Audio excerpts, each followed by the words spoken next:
President Joe Biden tells EWTN News Nightly that he takes no blame for inflation.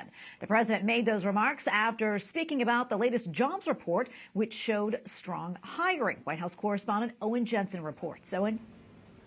Tracy, President Joe Biden was not scheduled to talk about jobs today, but once the monthly unemployment report came out, he quickly addressed the nation to say his economic plan is working. But when we asked him about inflation, well, here was the exchange.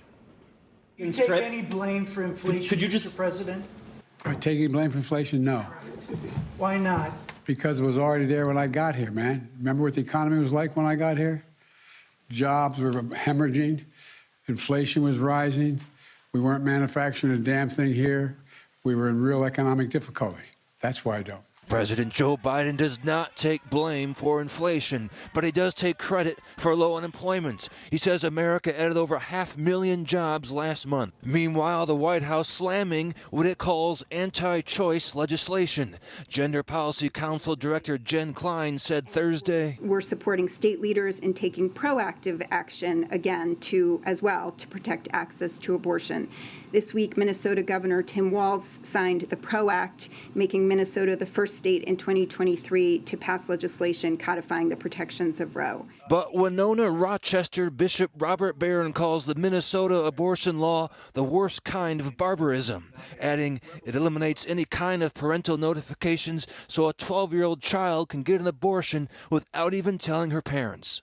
Also tonight, sailing across the United States, Spy in the Sky, a huge high-altitude Chinese balloon, expected to remain in U.S. airspace for several days. Former Defense Secretary Mark Esper wants to know, are they taking pictures?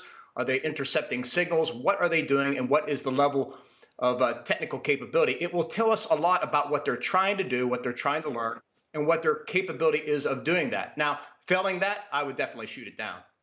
Provided that there's no risk to people on the ground.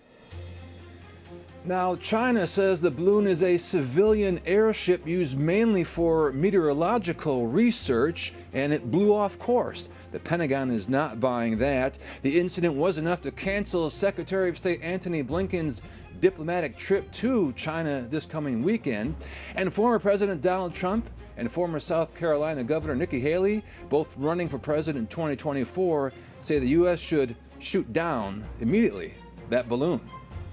At the White House, Owen Jensen, EWTN News Nightly.